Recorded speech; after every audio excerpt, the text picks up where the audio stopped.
essayer de faire pour combattre le plan hégémonique de domination américaine. Et à la suite du tremblement de terre, la PAPDA a aussi collaboré au programme de formation syndicale mis en place par la CSA en Haïti, et nous avons participé très souvent à des séminaires de formation avec les dirigeants syndicaux, et c'était toujours des échanges très enrichissants. Donc c'est un plaisir de retrouver des amis, des camarades de combat, et je pense qu'on a encore beaucoup de chemin à faire ensemble. Alors, avant de prendre la parole, je voulais exprimer deux petits malaises. Le premier malaise, c'est au niveau de la langue, parce qu'en général, quand je suis dans une salle où il y a une majorité d'Haïtiens, je n'envie pas les créoles.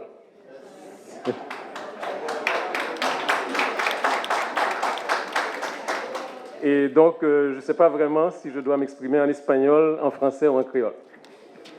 Et le deuxième malaise, c'est au niveau du lieu.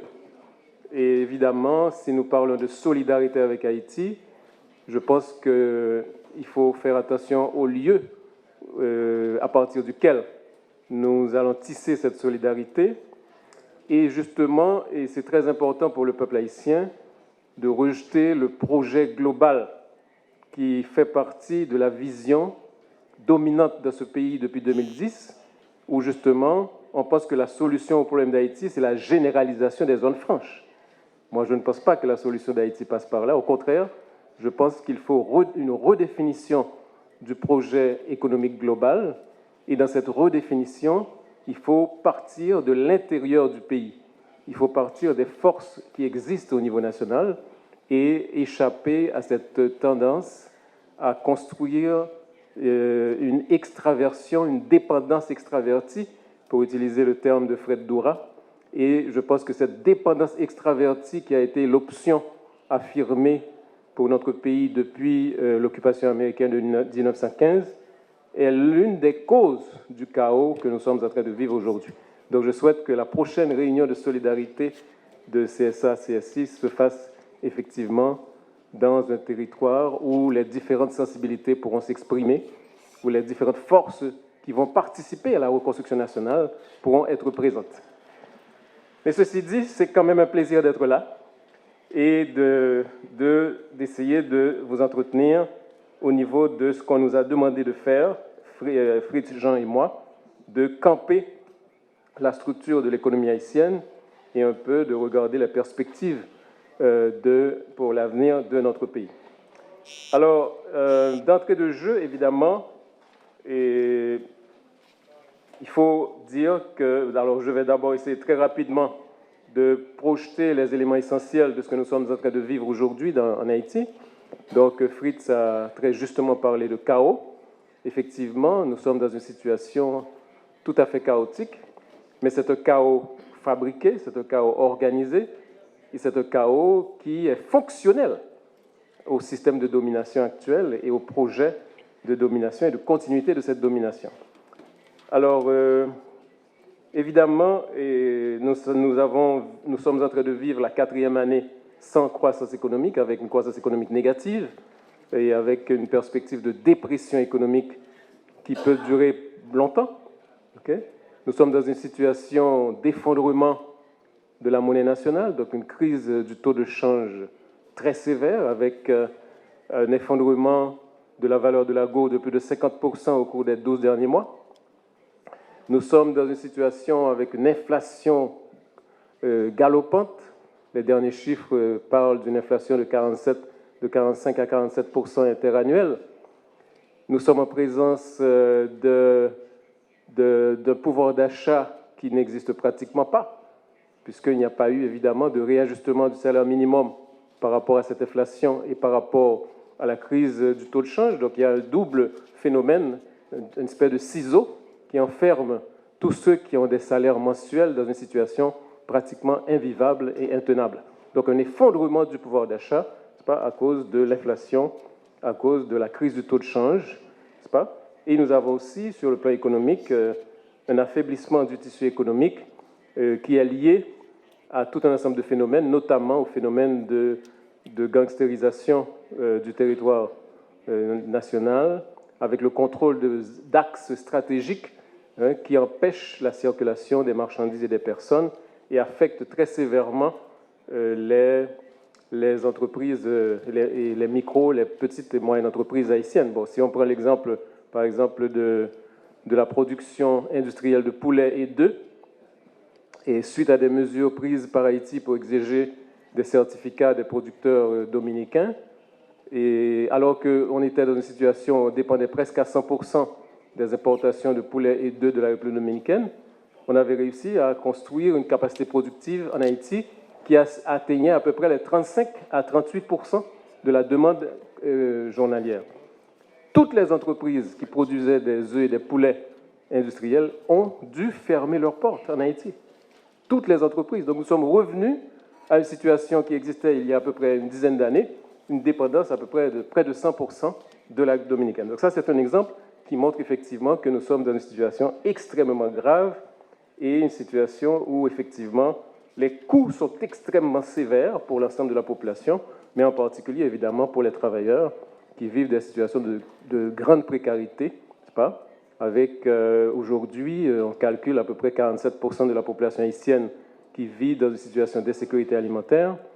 Des dernières enquêtes ont montré que, par exemple, au niveau de Cité Soleil, une personne sur 20 était dans une situation de famine au quotidien, donc une situation extrêmement grave. Alors, évidemment, Fritz a déjà évoqué pas mal d'éléments explicatifs pour comprendre ce que nous vivons aujourd'hui, et je voudrais défendre l'hypothèse centrale suivante, c'est que le chaos que nous sommes en train de vivre est la conséquence de la décomposition du système néocolonial installé en Haïti à partir de l'occupation militaire de 1915.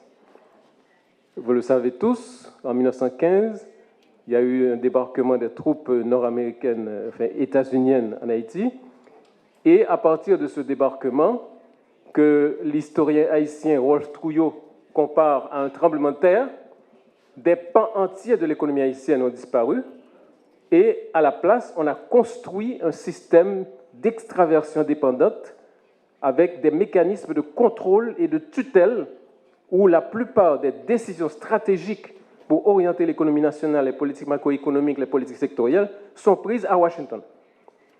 Et c'est ce système de domination qui est encore en place, et c'est ce système de domination contre lequel nous sommes en train de nous battre pour avoir effectivement un autre projet global de société, une autre économie, d'autres politiques macroéconomiques et d'autres politiques sectorielles.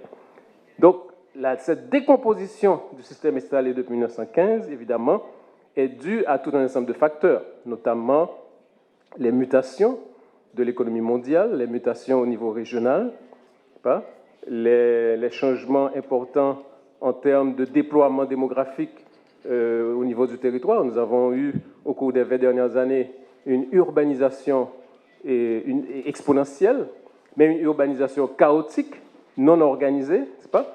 Et vous avez des bassins, les principaux bassins de consommation qui aujourd'hui ne sont pas reliés à la production nationale. Donc ce sont des bassins de consommation qui sont en train de satisfaire leurs demandes à partir d'importations. Donc vous avez une explosion des importations aujourd'hui avec des importations alimentaires qui avoisinent le $1 milliard américains par an.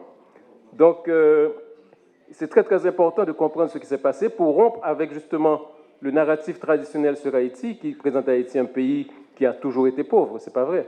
Pendant le XIXe siècle, non seulement la production, par exemple, la production caféière avait réussi à dépasser le niveau de la production caféière du temps de la colonie, mais en plus, Haïti exportait 40% de ce qui se produisait au niveau de la Caraïbe jusque vers 1885-1890. Donc, il y a eu des périodes florissantes. D'ailleurs, nous sommes ici dans le Nord avec le fameux royaume d'Henri Christophe, qui était une époque tout à fait florissante, avec une prospérité convaincante qui permettait d'entamer une véritable reconstruction nationale.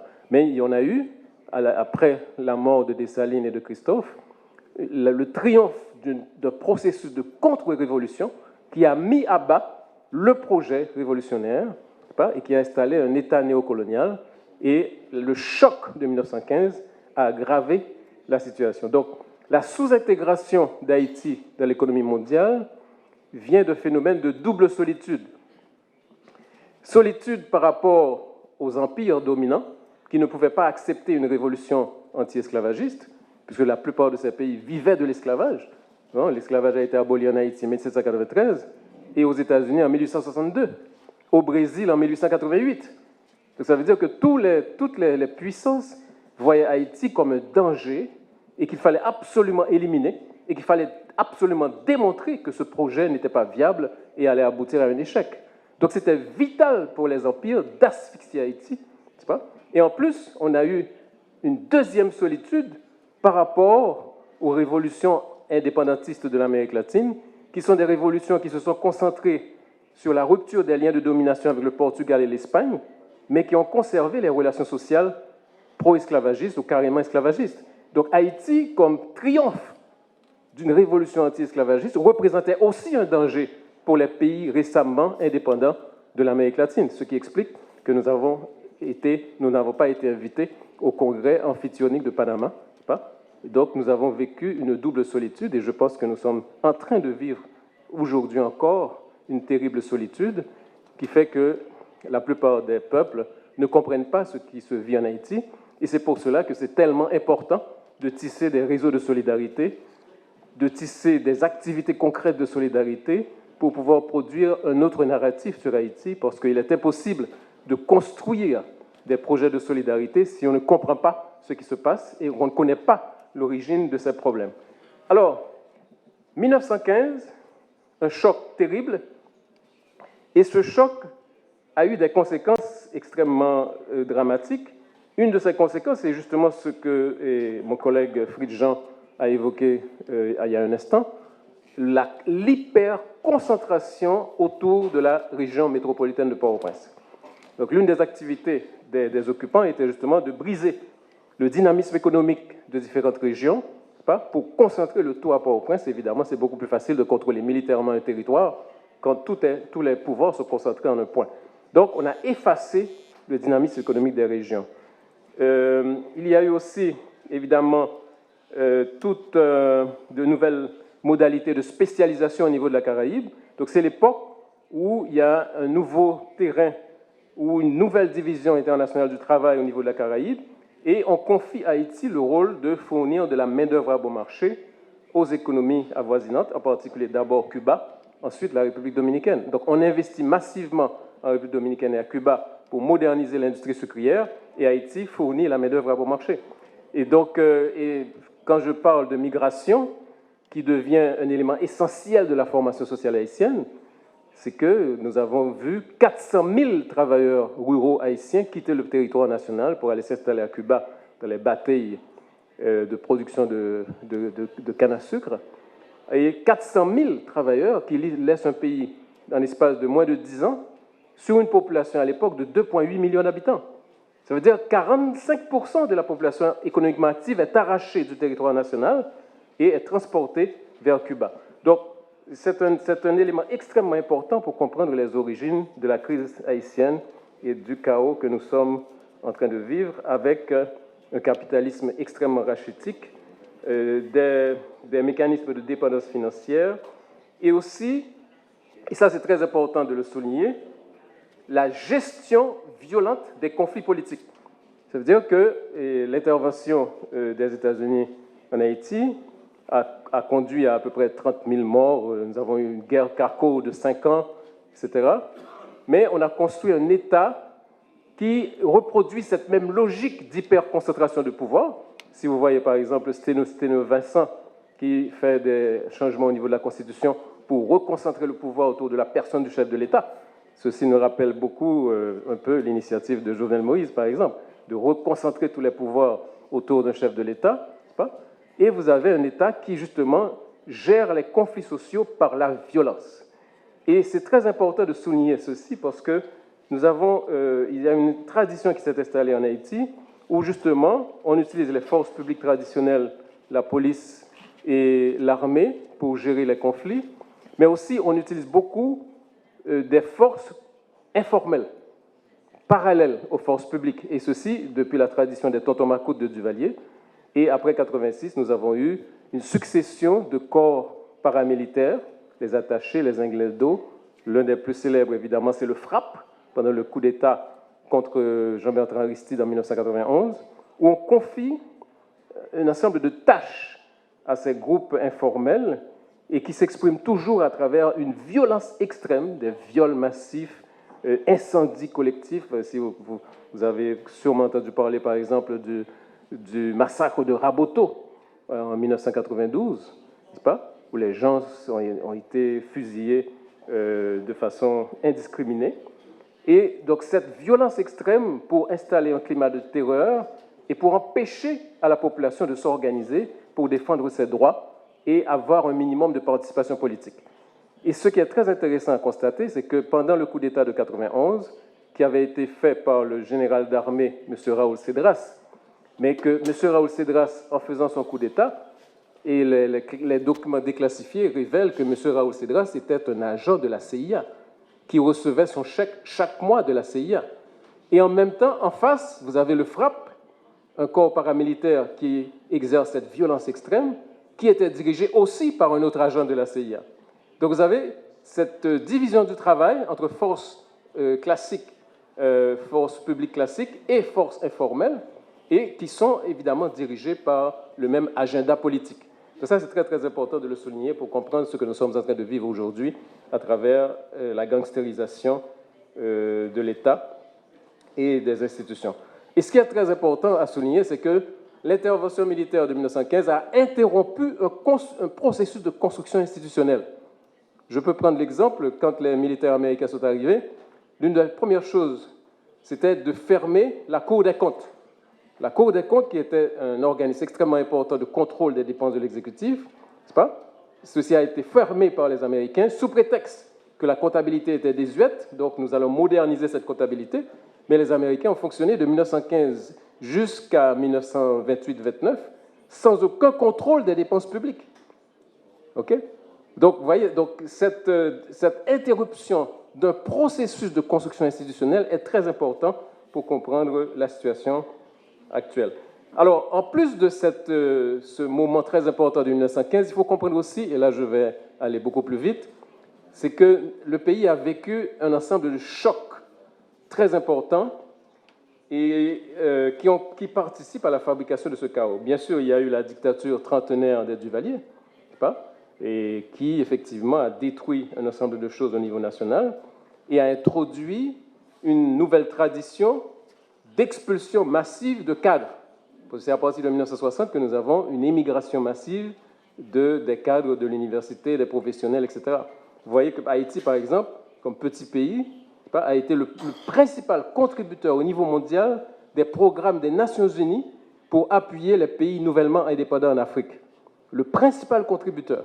Donc ceci indique le flux énorme de ressources qui s'est expatrié et qui a dû laisser le pays face à l'extrême violence organisée par Duvalier et les Totomacoutes.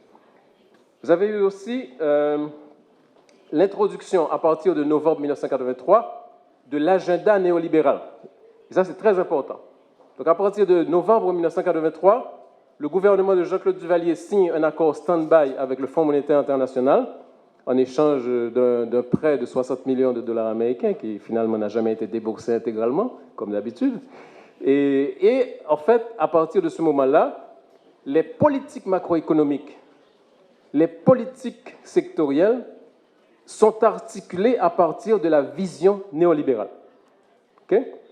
Et évidemment, avec une vision anti-croissance, une vision anti-développement, une vision monétariste, et qui a entraîné, par exemple, le fait que nous sommes l'un des pays où il n'y a pratiquement pas d'investissement. Il n'y a pratiquement pas d'investissement public et il n'y a pratiquement pas d'investissement privé. Donc vous avez une économie qui devient de plus en plus une économie spéculative, un processus de financiarisation de l'économie, où justement les flux monétaires qui circulent, les flux de capitaux qui circulent sont en dehors de l'activité productive. C'est concentré au niveau du secteur bancaire, c'est concentré au niveau des opérations de change. Par exemple, l'essentiel des bénéfices du secteur bancaire haïtien vient des opérations de change. On achète et on vend des dollars et à la fin de la journée, on réalise plusieurs millions de dollars tranquillement, sans investir au niveau du pays.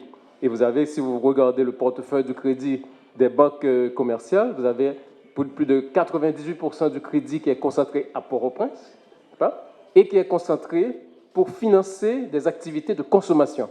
Donc, si vous voulez acheter une voiture, vous voulez acheter des électroménagers, vous allez trouver très facilement un crédit en quelques heures. Mais si vous voulez investir, par exemple, avec des motoculteurs pour améliorer votre production risicole de l'Artibonite, vous n'allez pas trouver de crédit. Donc, le crédit est concentré aux mains de quelques acteurs, est concentré régionalement au niveau de Port-au-Prince, et l'essentiel de l'activité économique n'est pas du tout irrigué et n'a pas accès à des capitaux frais qui permettraient aux gens de continuer à travailler et à produire. Donc, l'agenda néolibéral a produit des effets catastrophiques sur l'économie nationale, notamment en détruisant un ensemble de potentiels économiques. Par exemple, le fait que nous sommes devenus un pays énormément dépendant sur le plan alimentaire. Donc, alors que, si on prend l'exemple du riz, on connaît bien les chiffres, dans les années 72, on était à peu près autosuffisant en termes de production de céréales à 98%, et aujourd'hui, on importe 85% du riz consommé en Haïti de l'extérieur. On importe à peu près 600 000 tonnes métriques de riz. Donc, vous voyez, alors que l'Artibonite produit autour de 120 000 tonnes métriques chaque année, au plus. Donc, vous avez une énorme dépendance alimentaire, très dangereuse, et qui fait qu'aujourd'hui, on importe 900 millions de dollars américains de produits alimentaires, et une grande partie de ces produits alimentaires pourraient être produits en Haïti, simplement avec un appui de l'État, un appui en termes de crédit, un appui en termes techniques. Évidemment, vous avez la libéralisation du marché financier, donc on est passé de taux de change fixe à un taux de change flexible, et depuis lors, on a une détérioration de la valeur de la gourde, et en plus, c'est présenté par le Fonds monétaire international comme un avantage, soi-disant pour la construction de la compétitivité au niveau international. Il faut que la valeur de la gourde par rapport au dollar américain soit la plus faible possible pour favoriser les investisseurs externes. Vous avez aussi une augmentation du taux d'intérêt bancaire qui a énormément embarrassé les petites et moyennes entreprises qui n'étaient plus capables de payer 38% de taux d'intérêt annuel, qui était devenu un peu la moyenne à partir de la libéralisation des intérêts bancaires. Vous avez eu la libéralisation du commerce extérieur avec l'ouverture du marché sans aucune protection sélective pour les produits stratégiques produits en Haïti. Et donc, vous avez aussi des réformes fiscales qui n'ont pas du tout permis à l'État d'augmenter la pression fiscale et n'ont pas pu utiliser les politiques fiscales dans une vision globale de développement économique et social. Vous avez eu évidemment la privatisation, la dérégulation, donc un affaiblissement général des institutions étatiques, et sans une construction réelle de nouvelles structures économiques sur le plan de la production de richesses. Et donc ça, c'est, je dirais, le choc de 1915, une grande rupture dans le processus de construction nationale. Vous avez eu le choc de la dictature trentenaire des Duvalier, avec une énorme violence contre la société. Vous avez le choc de l'ajustement structurel à partir de 1983. Il faut souligner que tous les gouvernements appliquaient l'agenda néolibéral, avec quelques petites nuances, mais tous les gouvernements de 1983 à 2022 ont appliqué l'agenda néolibéral et ont accéléré le processus de destruction de l'État. Un autre choc extrêmement important qu'il faut introduire ici également, c'est le tremblement de terre du 12 janvier 2010. Vous connaissez l'énorme bilan humain, matériel de ce tremblement de terre. Mais ce qui est encore plus grave, c'est la gestion de la crise post-séisme. C'est-à-dire la gestion de la crise post-séisme a été un pas en avant vers la perte de contrôle et de mécanismes de souveraineté sur l'État. Donc, l'exemple le plus caricatural a été la création de la CIRH, c'est pas Commission intérimaire de reconstruction d'Haïti, dirigée directement par M. Bill Clinton. Donc, la CIRH a reçu des promesses dans la conférence des donateurs du 30 mars 2010 de 12 milliards de dollars américains. En fait, sont arrivés seulement 6,5 milliards. Mais de ces 6,5 milliards, l'État haïtien a reçu 1% de cette valeur pendant les 2 années suivant 2010, de 2010 à 2012. Donc, des fonds très importants, c'est pour la première fois qu'Haïti recevait des valeurs aussi importantes, mais ceci a été concentré dans des mécanismes qui ne favorisaient pas le développement national, le développement de nouvelles infrastructures. Je peux prendre un exemple. Pendant le séisme de 2010, toutes les facultés de l'Université d'État d'Haïti se sont effondrées. Donc l'un des rêves que nous avions depuis très longtemps, c'était de construire un campus universitaire. Parce qu'en Haïti, Duvalier a refusé de construire un campus pour que les étudiants ne soient pas regroupés ensemble et puissent se mobiliser politiquement. Donc il a dispersé les facultés un peu partout et nous disons que, évidemment, c'est tout à fait contre-productif pour les études. C'est mieux d'avoir, même au niveau financier, un campus d'université publique. On a conçu un projet de campus d'université publique à Damiens, donc on a obtenu les surfaces nécessaires et on a présenté un projet pour commencer la construction de ce campus qui coûtait à peu près 350 millions de dollars américains. Et quand on a présenté ce projet à la CIRH a dit « Niet, ceci n'est pas une priorité ». Alors qu'il y avait des disponibilités de 6 milliards. Mais 300 millions pour l'université, ce n'est pas une priorité. Okay? Donc ceci nous rappelle ce qui se passait, par exemple, pendant l'occupation américaine, où Dantes Bellegarde, dans ce témoignage devant la commission Forbes, reconnaît qu'en tant que ministre de l'Éducation de Dartignal, à chaque fois qu'il présentait des projets pour le renforcement du système éducatif en Haïti, monsieur le conseiller financier américain disait « ce n'est pas une priorité pour nous. Renforcer le système éducatif n'est pas une priorité. » Donc, comme résultat, nous avons aujourd'hui, en 2023, une population avec 45% d'analphabètes, avec des taux de déperdition scolaire extrêmement élevés. Voilà, donc la gestion de la crise post-séisme n'a pas du tout conduit à ce qu'ils appellent Build Back Better. Non, ce n'était pas du tout ça. Au contraire, vous avez eu une intensification du processus de destruction de l'État qui a été traité tout à fait en parent pauvre au niveau des fonds qui venaient pour la reconstruction nationale. Et bien sûr, encore une fois, un agenda défini de l'extérieur, un agenda défini sans les acteurs haïtiens, et un agenda qui était évidemment défini avec d'autres objectifs et d'autres visions. Et on peut dire aussi qu'il y a, au cours de cette période, une expropriation de la fonction de planification de l'État haïtien. C'est-à-dire que le ministère de la Planification, ce n'est pas le ministère de la Planification qui produit les projets nationaux. L'exemple, le PSDH, par exemple, projet stratégique de développement d'Haïti, a été produit avec une firme canadienne. Donc, les acteurs haïtiens ne sont pas au premier plan dans la définition de la vision économique et de ce qui doit être fait en termes de projets de développement. Alors, évidemment, au cours de la période post-séisme, il y a eu des tragédies. Par exemple, les crédits qui ont été adoptés par le Congrès américain de 2,3 milliards pour venir au secours des victimes du tremblement de terre. Le premier décaissement qui a été fait de ces 2,3 milliards a été pour rembourser à l'armée américaine les dépenses qui avaient été faites lors du séisme pour déployer des bateaux de guerre autour d'Haïti. Parce que les gens mouraient par milliers dans les rues faute de soins, mais ce qui a été fait, c'est de déployer des bateaux de guerre autour d'Haïti, c'est pas pour prévenir un afflux massif de migrants vers Miami ou bien éventuellement un soulèvement révolutionnaire, c'est pas face à l'effondrement de l'État. Donc on a remboursé aux forces armées américaines ce qui avait été dépensé pour le déploiement militaire, qui n'avait rien à voir avec la crise que nous étions en train de vivre.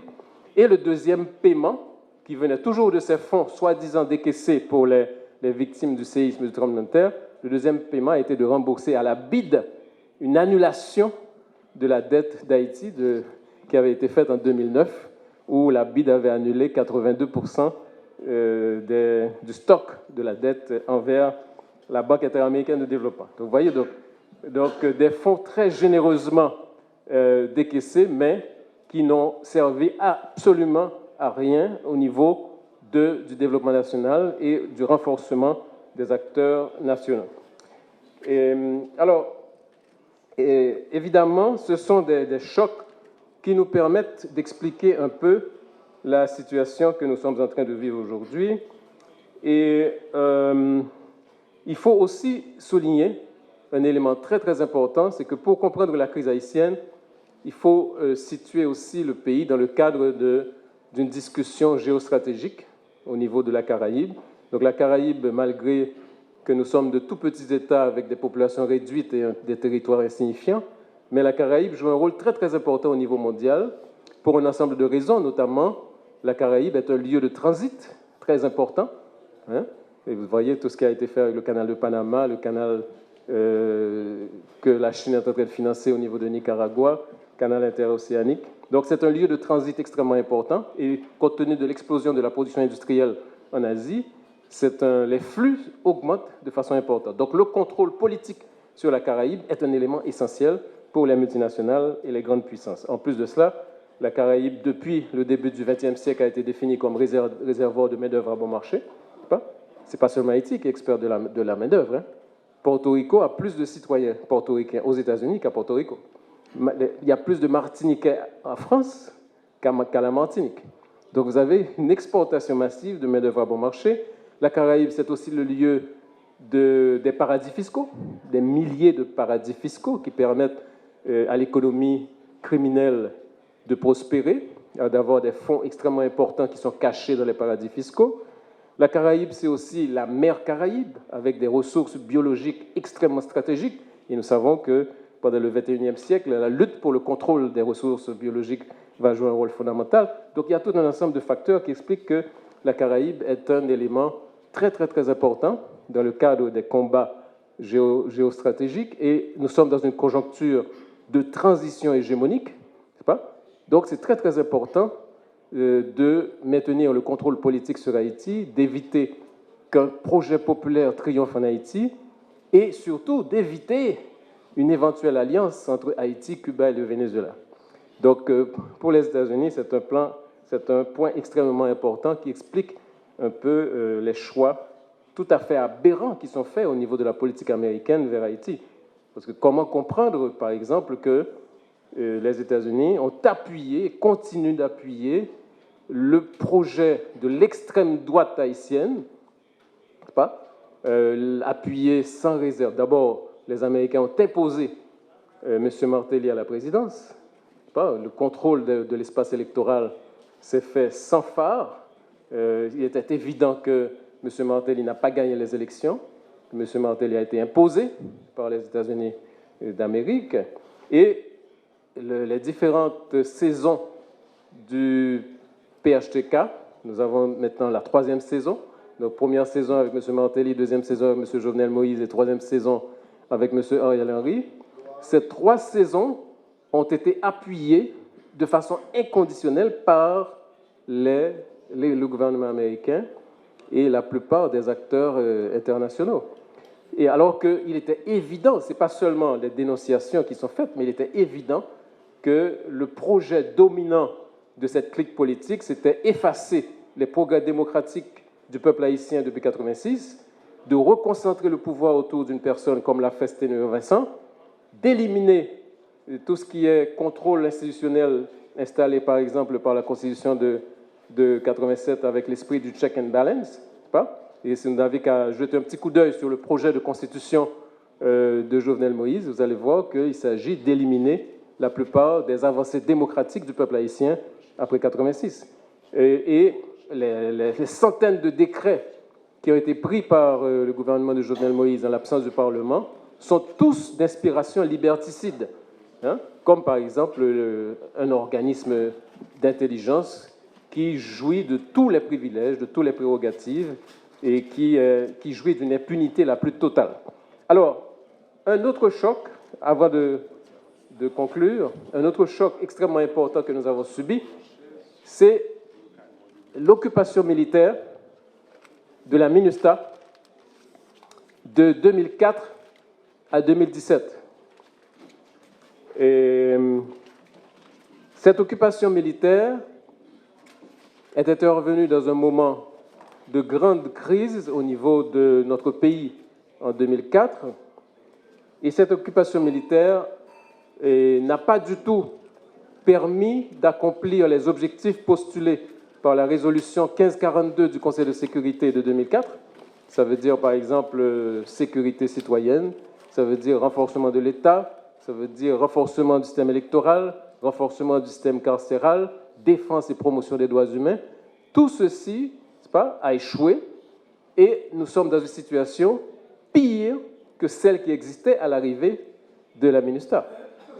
Et non seulement les objectifs n'ont pas été respectés, mais en plus, la MINUSTAH s'est transformée en violateur direct des droits fondamentaux du peuple haïtien, notamment en occupant des campus universitaires comme le campus de l'université Aristide, en expulsant les étudiants de leur droit à l'éducation dans un pays où on a déjà un déficit en termes d'infrastructures universitaires, en prolongeant et en renforçant la culture de l'impunité en Haïti, où, par exemple, 150 soldats sri-lankais ont été convaincus de viols collectifs contre les femmes, les enfants des deux sexes dans la zone de Martissant, et ces 150 soldats ont été rapatriés sans aucun processus judiciaire. Il n'y a eu aucune condamnation, alors que des processus de viol collectif ont détruit la vie d'une communauté, ont détruit la vie des centaines de familles. Et jusqu'à présent, aucune sanction, aucun processus judiciaire. Et évidemment, l'élément le plus caricatural a été l'introduction du choléra, qui avait été fait directement par les troupes du Népal dans le cadre des Nations Unies. Et l'épidémie du choléra, selon les meilleurs épidémiologistes du monde, comme Renaud Piarou, par exemple, a causé à peu près 40 000 morts. Les chiffres officiels parlent de 9 800, mais les estimations de M. Renaud Piarou pensent que nous avons eu à peu près 40 000 morts, 800 000 infectés et des dégâts économiques considérables. Par exemple, la production risicole s'est effondrée parce que les paysans qui venaient du nord-ouest et du plateau central avaient peur de mettre leurs pieds dans l'eau parce qu'ils craignaient d'attraper le choléra. La République dominicaine a suspendu les achats de produits agricoles haïtiens pendant plus d'1 an à cause du choléra. Donc, des conséquences économiques dramatiques. Et les Nations Unies n'ont reconnu leur culpabilité que 3 ans après. Pendant 3 ans, il y a eu un déni systématique, n'est-ce pas? Et quand M. Ban Ki-moon, à la veille de son retrait du poste de secrétaire général, a demandé pardon au peuple haïtien, il a promis qu'il allait avoir des investissements extrêmement importants. Et jusqu'à présent, aucune réparation, aucune indemnisation aux survivants du choléra, aucune indemnisation, aucune réparation par rapport aux torts économiques majeurs qui ont été faits à Haïti à la circonstance. Alors, et bien sûr, on pourrait, si on avait plus de temps, analyser par exemple ce qui a été fait au niveau de la MINUSTAH dans le cadre de qui a été appelé très élégamment la réduction de la violence communautaire, ou bien ce qui avait été fait avec le programme de désarmement, démobilisation et de réinsertion, qui non seulement a échoué, mais a transformé des leaders de gangs en leaders communautaires. Donc, vous avez le bilan est très important à faire, et c'est un bilan qui non seulement nous pousse à analyser la conjoncture actuelle, mais aussi à regarder en face ce qui a été fait au cours de ces dernières années. Alors, évidemment, aujourd'hui, nous sommes face à des défis extrêmement importants. C'est un pays qui vit une panne de croissance économique de très long terme. Le produit par habitant aujourd'hui est en net recul par rapport à ce qu'il était il y a 20 ans. Okay?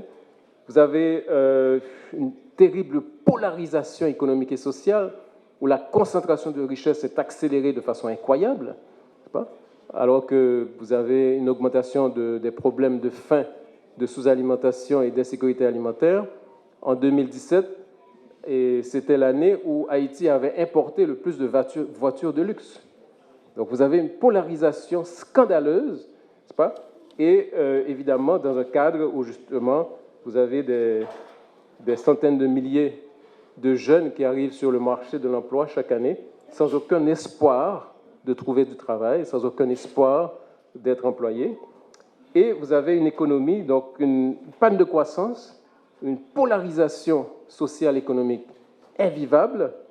Vous avez une économie complètement désarticulée, parce que là aussi, il faut, quand on parle par exemple de la création de richesses en Haïti, il faut souligner que nous avons autour de 3-4 millions de paysans qui travaillent la terre. Ceci a été réduit de façon très rapide, parce qu'on est parti de 90% d'économie rurale dans les années 60 à une situation où aujourd'hui nous avons à peu près 50 à 55% de la population qui est urbanisée. Mais vous avez quand même de 3 millions, un peu plus, de gens qui travaillent la terre, autour de 700 000, 800 000 hectares qui sont employés pour la production alimentaire. Et cette production alimentaire est autoconsommée à 40%. Okay? C'est très important, c'est une donnée extrêmement importante. Elle est autoconsommée à 40%. Malheureusement, la plupart des économistes regardent seulement le secteur marchand. Mais on ne regarde pas l'ensemble de la production nationale et ce qui doit être fait pour augmenter la production alimentaire, pour augmenter la productivité au niveau de la production alimentaire et pour connecter cette production avec le reste de l'économie. Okay? Pourquoi 3 millions de personnes qui vivent à Port-au-Prince ne peuvent pas augmenter leur production alimentaire qui vient du pays et s'adressent à l'importation pour satisfaire leurs besoins? Mais tout est organisé pour justement satisfaire ces besoins à partir de l'importation. Donc, vous avez les plans néolibéraux et des erreurs dramatiques de gouvernance qui ont conduit justement à alimenter les importations au lieu de financer les capacités productives nationales. Et c'est une aberration totale qu'un pays comme Haïti puisse avoir une situation où 44,7 millions d'habitants sont en insécurité alimentaire, alors que nous avons un potentiel énorme au niveau de la production céréalière, un potentiel énorme au niveau de la production de fruits. C'est un pays où vous avez des fruits 12 mois sur 12 et des fruits de très bonne qualité. Vous avez une production de tubercules absolument incroyable, avec une variété de manioc, d'yam extraordinaire. Vous avez des potentiels énormes au niveau de la production de poissons.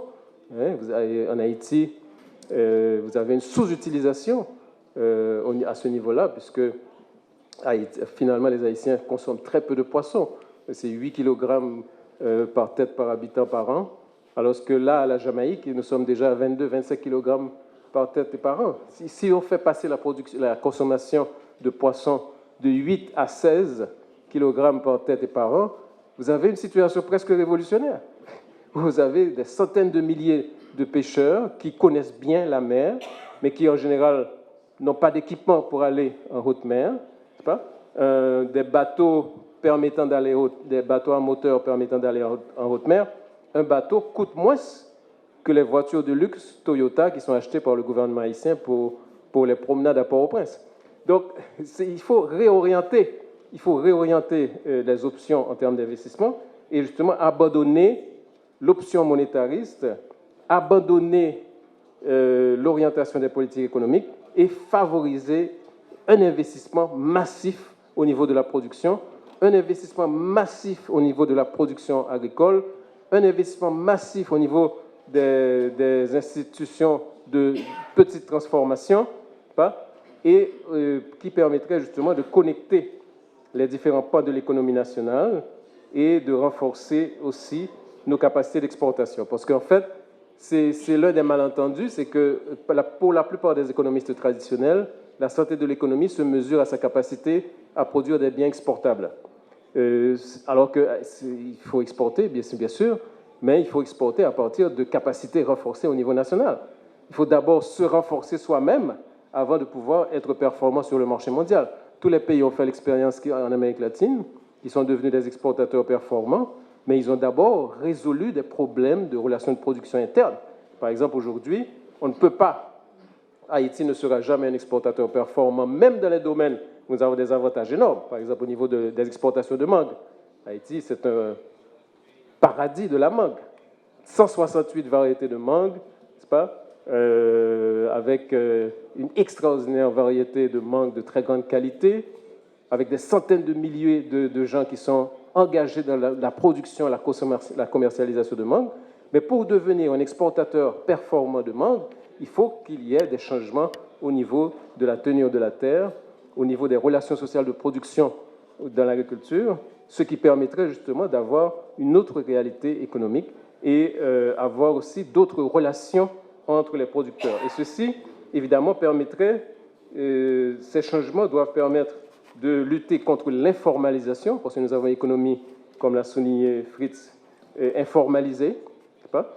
avec des flux de transactions plus importants que dans le secteur formel.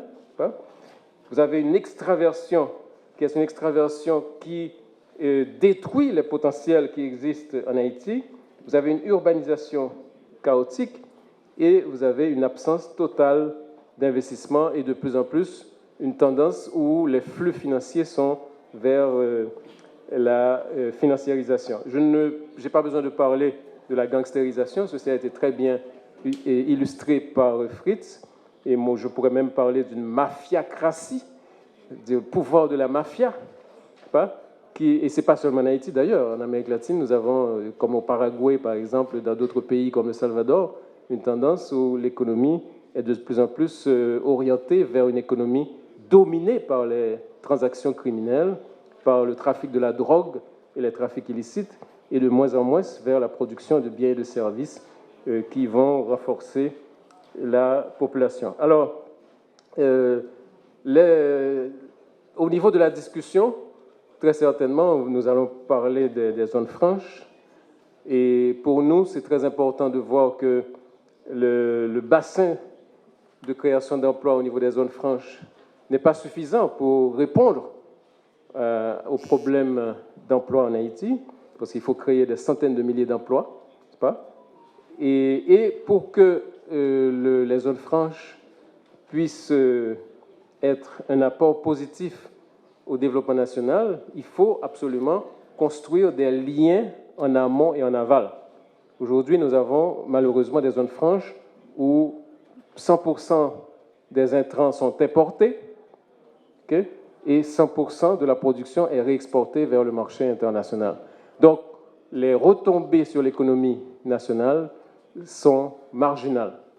Okay? Je donne souvent l'exemple, par exemple, de la production de biens en cuir, de ceinturons en cuir, etc., qui était un des volets de la sous-traitance de première version dans les années 70-71. Mais nous avons, par exemple, en Haïti, un élevage assez solide, avec de grandes capacités. Donc, si cette industrie d'exportation de produits en cuir utilisait des peaux qui viennent de l'élevage de bœufs ou de cabris, par exemple, et que ces peaux donnaient naissance à une industrie de tannage en Haïti et une transformation qui est utilisée directement, vous avez une chaîne de valeur qui connecte ce qui est fait au niveau de la sous-traitance avec des activités économiques et commerciales dans l'économie nationale. Donc, il faut tout faire pour que, justement, il y ait cette connexion, cette interconnexion, avoir une chaîne de valeur qui permet de motoriser un ensemble de potentialités. Il faut aussi investir au niveau de certains secteurs dans lesquels Haïti a certains avantages. Par exemple, on aurait pu penser à la tradition carnavalesque en Haïti, la production de produits qui sont liés au carnaval pour exporter vers d'autres pays qui s'intéressent aussi aux activités carnavalesques, pour ne citer que cet exemple. Donc, vous avez tout un ensemble de créneaux et malheureusement, nous sommes dans une situation où, alors que l'exportation d'assemblage a commencé en Haïti depuis les années 69, avec la loi sur les industries nouvelles de François Duvalier, entre 69 et 2023, on a l'impression qu'il y a eu très peu d'apprentissage au niveau de ce secteur en Haïti.